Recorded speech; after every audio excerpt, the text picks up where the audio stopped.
Hello everybody, I am Shivam Chaturvedi और class 11th का chapter number 2 जिसका नाम है स्ट्रक्चर ऑफ एटम, उसका पार्ट नंबर 6 वीडियो आज हम लेकर आ गए, जिसका नाम है, आज हम जो पढ़ने वाले हैं वो क्या पढ़ने वाले हैं? रदरफोर्ड्स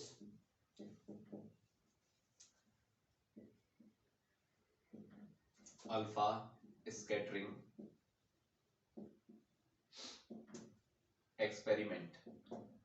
ठीक, इसके पहले हमने क्या पढ़ा था? इसके पहले हम इलेक्ट्रॉन प्रोटॉन न्यूट्रॉन की खोज देख चुके हैं। ठीक, और उसके बाद हम देख चुके हैं क्या? Thomson atomic model.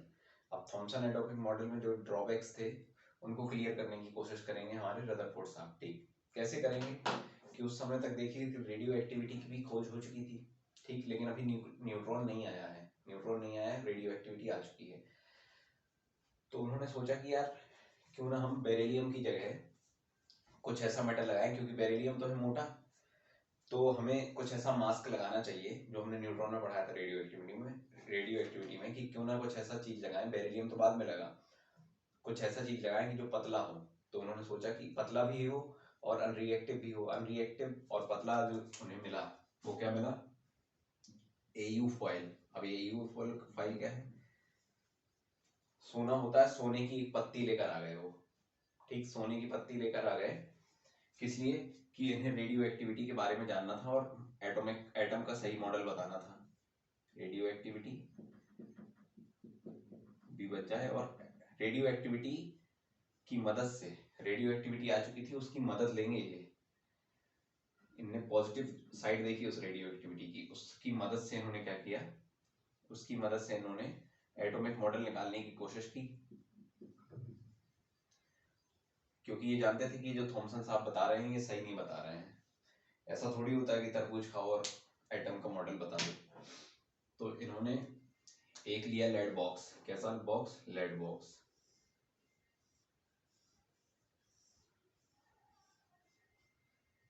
ये क्या है? लेड बॉक्स है।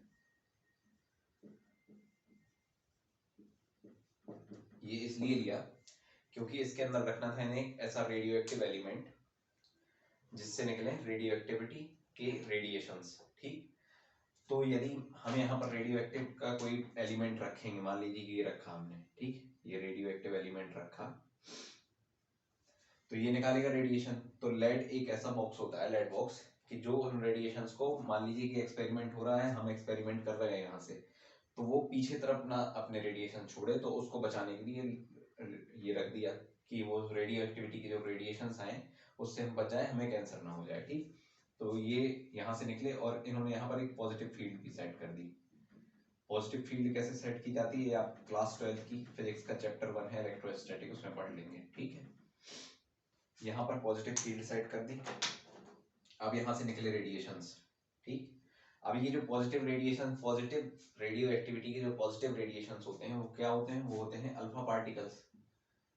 कल हमने आपको बताया था कि अल्फा बीटा गामा 3 प्रकार की रेस होती हैं।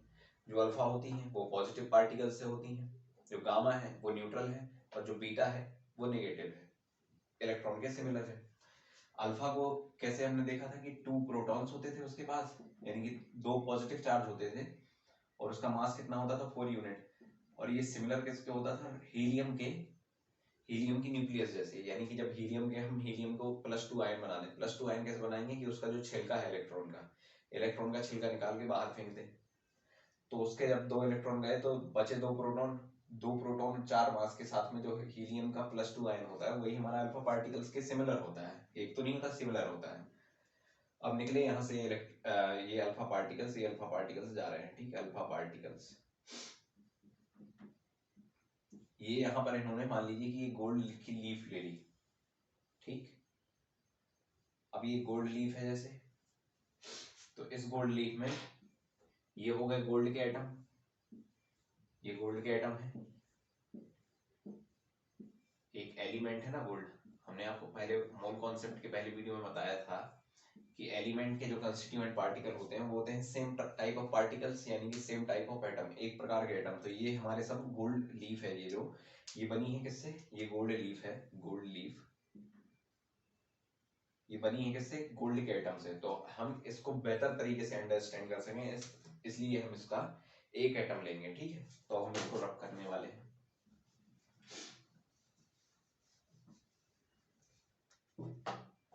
ये हमने बड़ा सा एक गोल्ड का एटम ले लिया, ठीक है, और यहाँ लगा दी हमने एक फ्लोरोसेंट स्क्रीन। फ्लोरोसेंट स्क्रीन क्या होती है हमारी, ZNS को लगा दिया पर ZNS, ये क्या है, फ्लोरोसेंट स्क्रीन है। किस लिए है कि यहाँ पर जब कोई चार्ज पार्टिकल आके हिट करेगा, चार्ज पार्टिकल क्या है, अल्फा पार्टिकल, जब हिट करेगा तो ये चमकाएगी, अपने आप को एमिट करेगी रेडिएशन, तो हमें पता चल जाएगा, क्योंकि हम ये रेडिएशन देख तो सकते नहीं।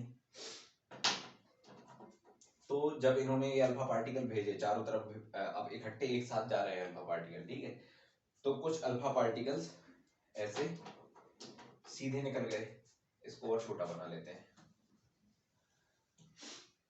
क्योंकि ये लेड से बड़ी हो गया।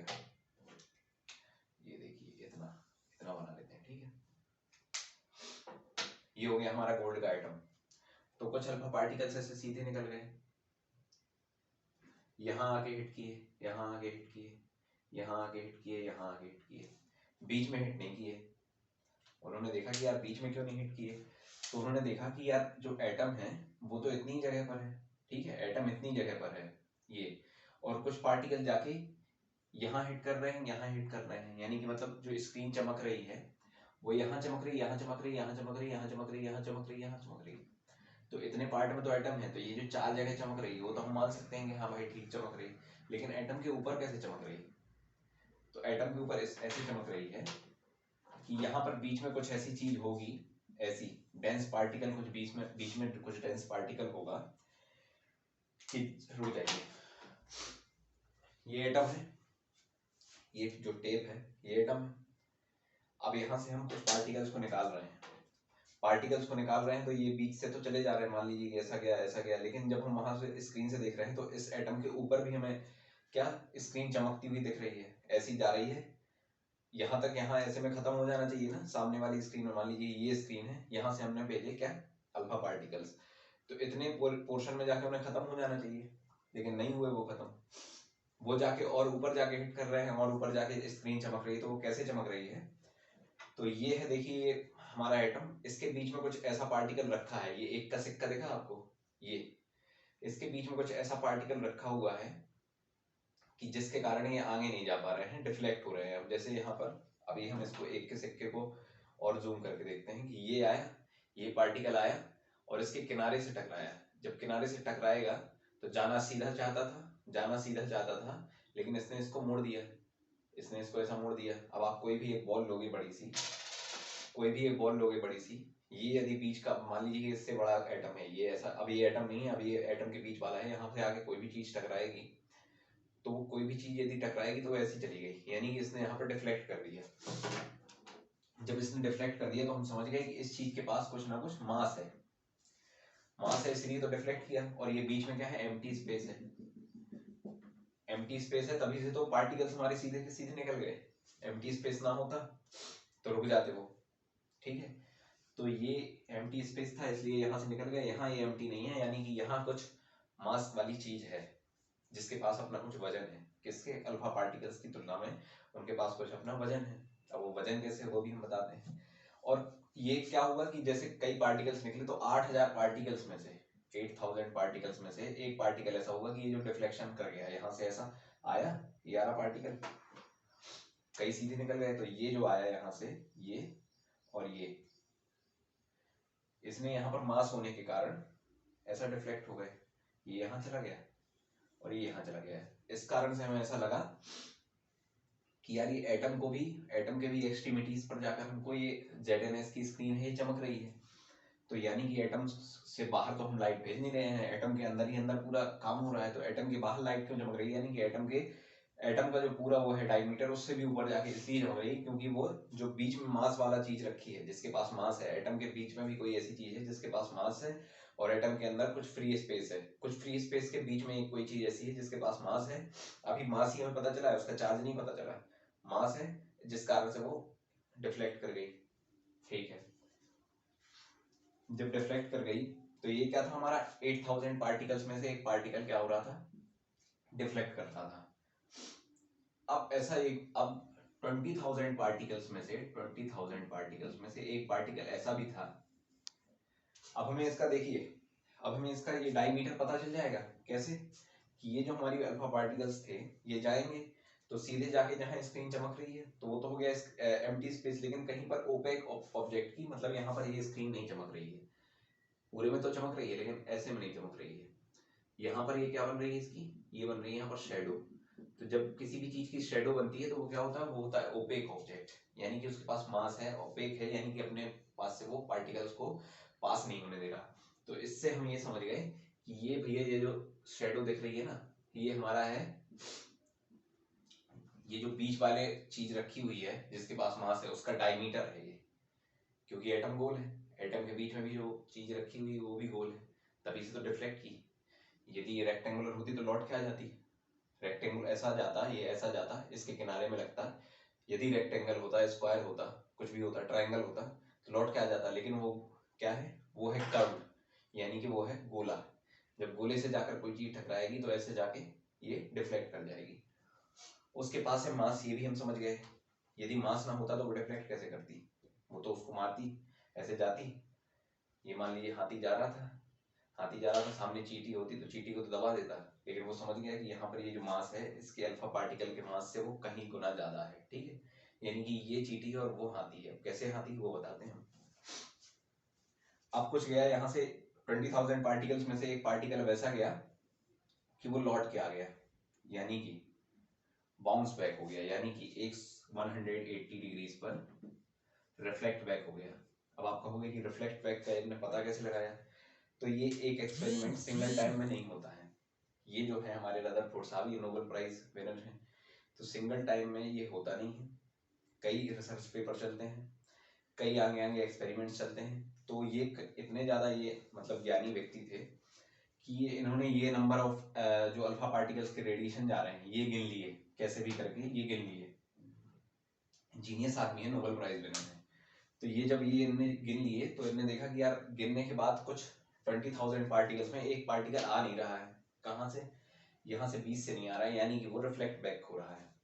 तो वो समझ गया कि वो जो बीच में जो पार्टिकल है ना, ये उसके बीच में जो पार्टिकल है वो बहुत डेंस है और बहुत स्मॉल है। स्मॉल क्यों है, क्योंकि एक 20,000 में से केवल एक पार्टिकल हो रहा है ऐसा जो रिफ्लेक्ट बैक हो रहा है। अब रिफ्लेक्ट बैक हो रहा है तो एक चीज अब सोचने वाली बात है कि जब रिफ्लेक्ट बैक हो रहा है तो डेफिनेटली अट्रैक्ट नहीं हो रहा है। अट्रैक्ट यदि कर रहा होता तो उसमें जाके समा जाता, उसको अपने अंदर रख लेता, लेकिन रिफ्लेक्ट बैक कर रहा है, यानी कि वो नहीं चाहता कि ये अल्फा पार्टिकल उसके पास आए। अल्फा पार्टिकल का चार्ज क्या है, +2, ठीक है। ये हम जानते हैं कि जो सेम नेचर ऑफ चार्जेस रहते हैं वो एक दूसरे को क्या करते हैं, रिपल्सन करते हैं उसका। तो यानी कि हम ये समझ गए कि जो बीच में मास वाला पार्टिकल है ना, जिसके पास ये मास है, ये जो गोला है जिसके पास मास है, ये क्या है, ये भी कहीं ना कहीं पॉजिटिव चार्ज को एक्यूमुलेट कर रहा है। एक्यूमुलेट मतलब होल्ड कर रहा है, यानी कि इसके पास बहुत ज्यादा मात्रा में पॉजिटिव चार्ज है। ज्यादा मात्रा में क्यों है, ये हमने आपको हाथी चींटी वाला बताया था कि इसके पास +2 चार्जेस है। यदि ये +2 हुआ होता तो बराबर बराबर की लड़ाई लड़ते, ये लगाता रिपल्शन, ये लगाता रिपल्शन, ठीक है, बराबर की लड़ाई लड़ते तो कुछ नहीं होता। यदि इसके +2 से कम होता तो ये इसको धक्का मारता हुआ आगे निकल जाता, ये नीचे टूट फूट जाता, ठीक है। लेकिन इसके पास ये क्या है, गोल्ड लीफ है ना, तो गोल्ड के पास कितने होते हैं, 197 प्रोटॉन्स। अब सोच लिए हाथी कौन है, चींटी कौन है, इसके पास कितने +2 चार्ज, इसके पास कितना 197 पॉजिटिव चार्ज। तो ये तो इसको एक धक्का ऐसा मारेगा कि लौट के 180 पे तो आएगा ही ना यार, ये गया और ये लौट के आ गया। तो ये जो है, ये फिर वो समझ गए कि यहाँ पर पॉजिटिव चार्ज का एक्यूमुलेशन है, यानी कि ये यहाँ पर पूरे में पॉजिटिव चार्ज एक्यूमुलेटेड है, ठीक। और ये इतना ज्यादा स्ट्रॉन्ग है, डेंस है कि ये डिफ्लेक्शन भी, यानी कि इसके पास मास भी है। तो वो इन्होंने ये जो गोला निकला ये बीच का, इसको इन्होंने बताया कि जैसे फुटबॉल ग्राउंड होता है, फुटबॉल ग्राउंड होता है और उस फुटबॉल ग्राउंड पर ये हमारा अल्फा स्कैटरिंग एक्सपेरिमेंट हो गया, लेड बॉक्स।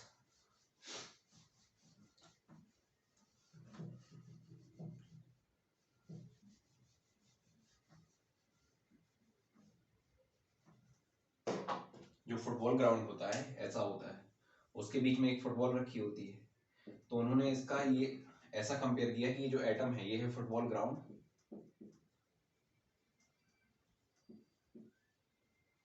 और ये जो ये गोला गोला दिख रहा है इसका इन्होंने नाम रख दिया क्या, न्यूक्लियस। और इसी प्रकार से न्यूक्लियस की हो गई डिस्कवरी। जब न्यूक्लियस की डिस्कवरी किसने की, रदरफोर्ड ने। कहाँ के थे, न्यूजीलैंड के। ये तो हो गई जनरल नॉलेज वाली बात। अब आते हैं इनके मॉडल पर जो केमिस्ट्री से जुड़ा हुआ है।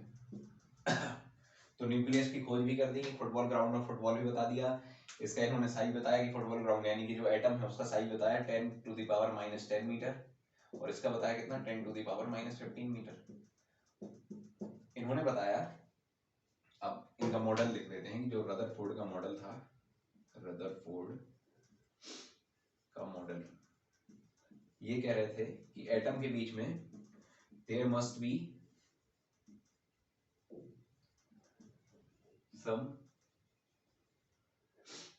empty space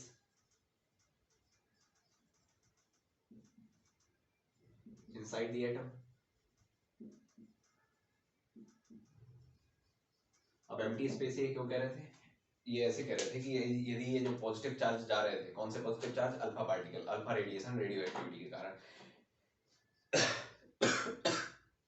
यदि ना होता एम्प्टी स्पेस तो रुक जाते। सामने हमको ZNS पर उनकी इमिशन कैसे दिखाई देती, उनका रेडिएशन, उनका रिफ्लेक्शन कैसे दिखाई देता। तो ये यहाँ से मतलब एटम के बीच से निकले हैं, तो जब जहाँ से कोई निकलता है तो वहां पर डेफिनेटली कुछ ना कुछ स्पेस होगी निकलने के लिए, जगह होगी तभी तो निकलेगा ना। तो वो जो जगह है वही एटम के बीच की एम्प्टी स्पेस है।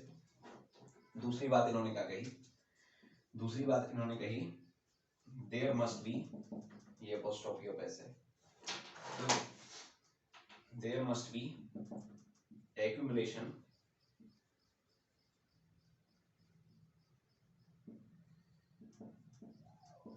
of positive charge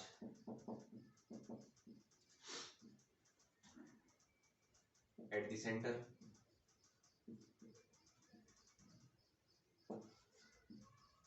and that is dense and small, and that dense massive particle, massive part is known as nucleus. ये जो भी हमने आपको बताया वही लिख दिया कि इन्होंने जो बताया कि वो जो निकल रहे हैं अल्फा पार्टिकल, ठीक, अल्फा पार्टिकल जा रहे हैं तो बीच से तो डिफ्लेक्ट हो रहे हैं। जब डिफ्लेक्ट हो रहे हैं तो इसलिए हो रहे हैं डिफ्लेक्ट क्योंकि वो जिस चीज से वो जाकर कोलाइड या स्ट्राइक कर रहे हैं उसके पास कहीं ना कहीं मास है, ठीक है, मास है। ये हमने दूसरे डिफ्लेक्शन से जाना कि मास है। यदि मास ना होता तो उसको मार देता, जा रहा है लड़ता और मार देता, ठीक है, मास है उसके पास। दूसरी बात, अभी भी यदि नहीं समझ में आया मास है तो ये बीच वाला जा रहा है 20,000 में से एक वाला, ये जा रहा है, ये तो लौट के आ गया ना, यानी कि इसके पास कुछ मास भी है और इसके पास क्या है, पॉजिटिव चार्ज भी है।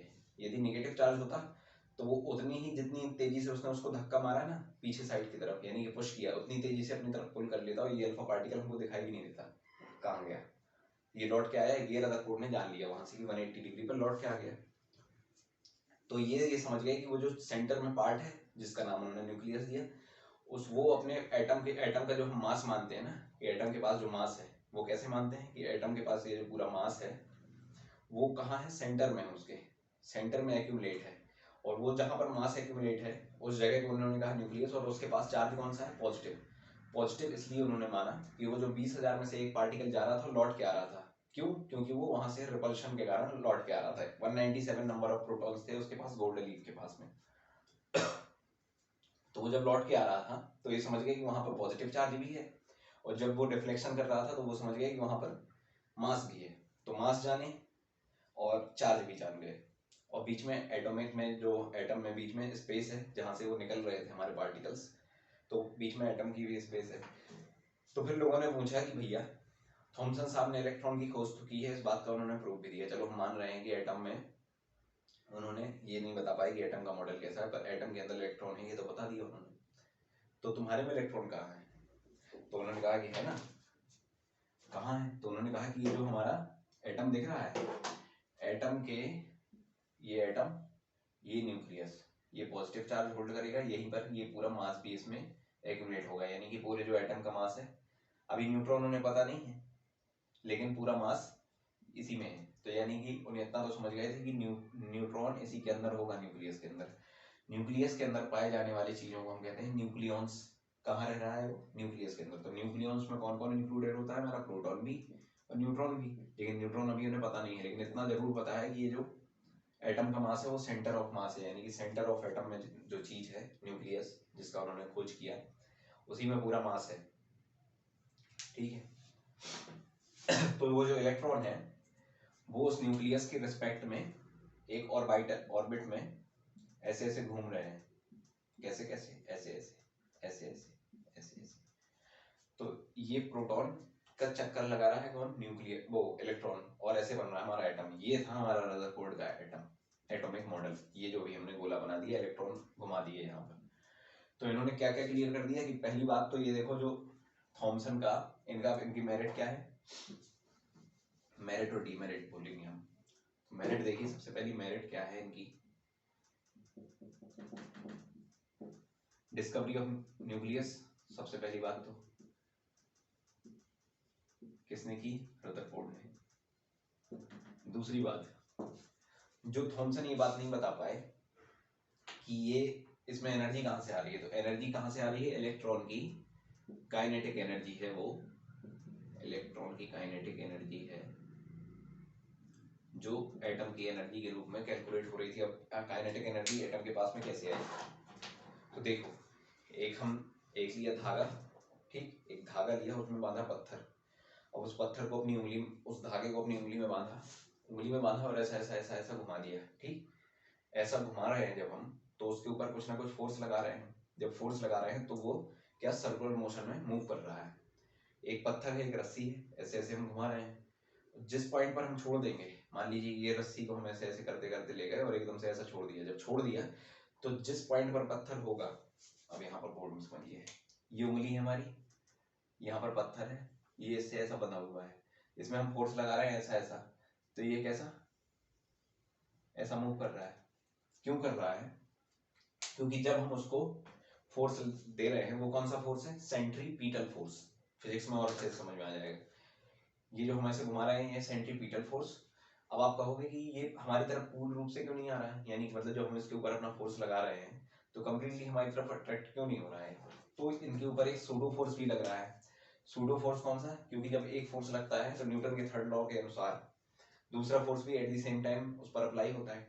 तो वो सूडो फोर्स जो लग रहा है उसको हम क्या कहेंगे? Centrifugal force. अब इसका सबसे बेहतर एग्जांपल है जो सन है हमारा। ठीक, सन किसको? हमारी अर्थ उसके चारों ओर क्या कर रही है? रिवोल्यूशन कर रही है। जब रिवोल्यूशन कर रही है तो सन लगा रहा है उसके ऊपर कौन सा? Centripetal force. और जो हमारी अर्थ है, अर्थ के ऊपर जो और भी बॉडीज हैं, कौन सी बॉडी? यूनिवर्स में और भी तो बॉडीज हैं, वीनस है, मरकरी है, नेपच्यून है, यूरेनस है, कई चीजें हैं। ठीक है, और पूरा यूनिवर्स है। तो न्यूटन ने बताया कि एक जो ये ग्रेविटेशनल पुल लगा रहा है, कौन सा? सन हमारा, किसके ऊपर? अर्थ के ऊपर। वो हो गया सेंट्रीपिटल फोर्स। वो जो सीडो फोर्स लग रहा है, वो लग रहा है किसके कारण? और भी बॉडीज के कारण। वो कौन सा? सेंट्रीफ्यूगल फोर्स, जिसके कारण वो क्या कर रहा है? वो रोटेशन कर पा रहा है उस बॉडी के रिस्पेक्ट में। तो यही हमारा इलेक्ट्रॉन कर रहा है, किसके रिस्पेक्ट में? प्रोटॉन में। प्रोटॉन क्या है? हमारा सन, और इलेक्ट्रॉन क्या है? हमारी अर्थ। तो ऐसे ऐसे वो रोटेशन कर रहा है। तो जब कोई चीज रोटेशन करेगी तो डेफिनेटली वो, जब कोई चीज मोशन में होगी, मोशन यानी कि रोटेशन में होगी, रोटेशन में होगी तो उसके पास क्या? वेलोसिटी भी होगी। जब भाई कोई चीज चल रही है तो वेलोसिटी तो होगी ही ना, मोशन कर रही वेलोसिटी, और मास तो इलेक्ट्रॉन के पास है ही। तो हाफ एम वी स्क्वायर, ये क्या होता है? ये हमारा होता है काइनेटिक एनर्जी का फॉर्मूला। तो इलेक्ट्रॉन के पास जो काइनेटिक एनर्जी है, इसके कारण ही हमारी ये जो एटम की एनर्जी है वो डिस्प्ले हो रही थी। तो ये तो होगी इनकी मेरिट। अब आते हैं इनकी डीमेरिट पर।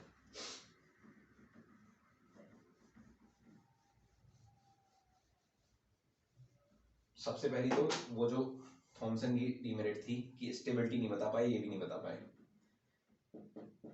स्टेबिलिटी could not be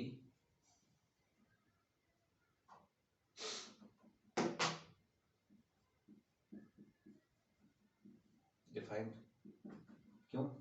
वही बात क्या कि एक NaCl से मिल रहा है, कैल्शियम 2 Cl मांग रहा है, एल्यूमिनियम 3 Cl मांग रहा है, इनर्ट गैस कुछ नहीं मांग रही है। ठीक, तो ये क्यों हर एटम अलग अलग तरीके से बिहेव कर रहा है। ठीक है, और दूसरी बात, जब हमने अब इन्हें ये इनने एटम की वो तो बता दी क्या एनर्जी, अब जब हम एटम, लेकिन हमारी भी क्या है कि अब क्यूरियोसिटी बढ़ गई, किसकी, हमारी नहीं, जो उस टाइम के और साइंटिस्ट थे। तो जो दूसरे साइंटिस्ट आए उन्होंने कहा कि भाई जब इलेक्ट्रॉन की ये एनर्जी है, तो जब हम डिफरेंट इलेक्ट्रॉन्स को देख रहे हैं तो उनकी अलग अलग एनर्जी क्यों आ रही है। ठीक, तो वो दूसरी बात क्या, ही कुड नॉट एक्सप्लेन। अब ये कौन बताएगा, ये हमारे बोहर मॉडल में बताया जाएगा। He could not explain the different energies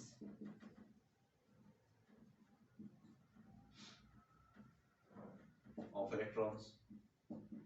ठीक, और तीसरी बात, उस समय तक जब ये रदरफोर्ड का मॉडल आया, तब एक फिजिक्स में जो साइंटिस्ट थे जिनका नाम था जे मैक्सवेल, उन्होंने क्या बता दिया था, उन्होंने एक चीज बता दी थी कि जब दो चार्ज एक दूसरे के रिस्पेक्ट में रखे हों, कैसे में, गोल गोल रखे हो, यानी कि सर्कुलर मोशन में, एक चार्ज दूसरे के रिस्पेक्ट में बैठा हो, ये मान लीजिए एक चार्ज है, ये है Q पॉजिटिव, और दूसरा डिफरेंट नेचर का चार्ज, यदि इसके Q नेगेटिव, यदि Q नेगेटिव इसके क्या गोला चक्कर काट रहा है, यानी कि क्या कर रहा है, सर्कुलर मोशन में इस वाले के रिस्पेक्ट में मूव कर रहा है।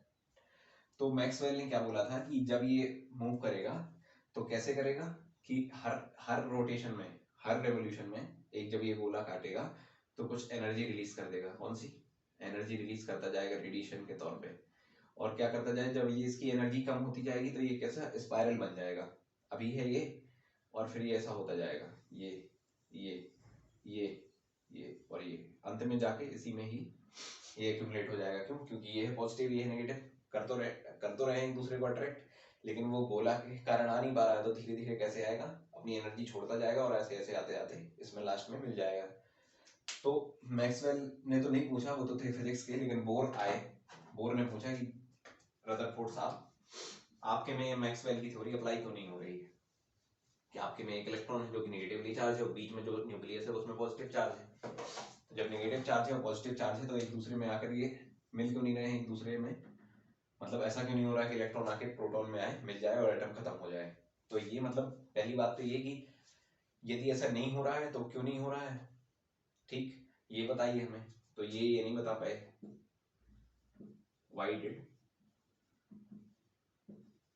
Maxwell's rule was not applicable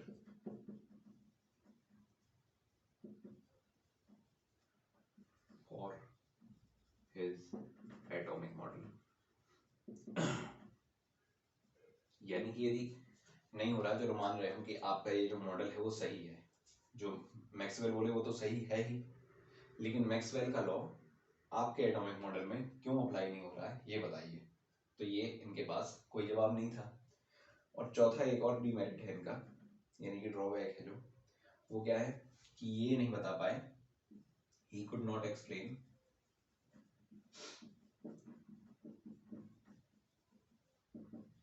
the line spectra। अब लाइन स्पेक्ट्रा क्या है, ये हम इलेक्ट्रोमैग्नेटिक वेव रेडिएशन जब पढ़ेंगे अच्छे से तो और अच्छे से समझ में आ जाएगा। अभी आप सिर्फ इतना समझिए कि जैसा हमारा प्रिज्म होता है, सनलाइट प्रिज्म से जाती है और 7 अलग अलग कलर में डिवाइड हो जाती है, किसके कारण, रिफ्रैक्शन के कारण। कौन सा, विबग्योर, विबग्योर। तो जब बोर ने इससे इनके एटम से एक वाइट लाइट पास कराई तो वो जाके 7 अलग अलग रंगों में डिवाइड हो गई, डिस्पर्स हो गई, रिफ्रैक्टेड हो गई। ठीक, जब रिफ्रैक्ट हो गई, प्रिज्म जैसा काम हुआ, तो इन्होंने कहा कि भाई ये तुम्हारा एटम है कि प्रिज्म है, तो उसने कहा है तो एटम। तो उसने कहा कि बताओ ये कैसे हो रहा है ये काम। तो उन्होंने कहा कि नहीं पता यार। तो जब नहीं पता तो उन्होंने कहा कि लाइन स्पेक्ट्रम तो आपका देखो एटम कर रहा है शो, लेकिन आपके एटॉमिक मॉडल में ना तो आप मैक्सवेल की थ्योरी को बता पाए, ना आप लाइन स्पेक्ट्रम क्यों हो रहा है अच्छी बात है, लेकिन क्यों हो रहा है, अब जब आपने बनाया है एटॉमिक मॉडल तो बताओ क्यों हो रहा है, तो ये भी नहीं बता पाए। मैक्सवेल की थ्योरी अप्लाई क्यों नहीं हो रही है कि जब दो नेगेटिव अपोजिट चार्ज एक दूसरे के रिस्पेक्ट में सर्कुलर मोशन कर रहा है तो वो अपनी एनर्जी लूज करके आपके प्रोटॉन के पास में क्यों नहीं आ रहा है, ये भी नहीं बता पाए। तीसरी बात कि स्टेबिलिटी भी नहीं बता पाए कि क्यों अलग अलग रिएक्शन कर रहे हैं। तो और मेरिट क्या थी इनकी, केवल की न्यूक्लियस बता दी और एनर्जी है इनके पास, एटम के पास एनर्जी है ये भी बता दिया, लेकिन अलग अलग इलेक्ट्रॉन की एनर्जी क्यों है ये भी नहीं बता पाए। तो ये हो गया हमारा ड्रॉबैक्स। इसके बाद जो अगला वीडियो आएगा उसमें हम देखेंगे कि एटॉमिक मास क्या है, एटॉमिक नंबर क्या है, आइसोबार आइसोटोप क्या है, और फिर उसके बाद हम चलेंगे इलेक्ट्रोमैग्नेटिक रेडिएशन में, क्योंकि बोहर मॉडल यदि हमें पढ़ना है तो उसके लिए जरूरी है कि हम इलेक्ट्रोमैग्नेटिक रेडिएशन पहले पढ़ लें। ठीक है, थैंक यू सो मच।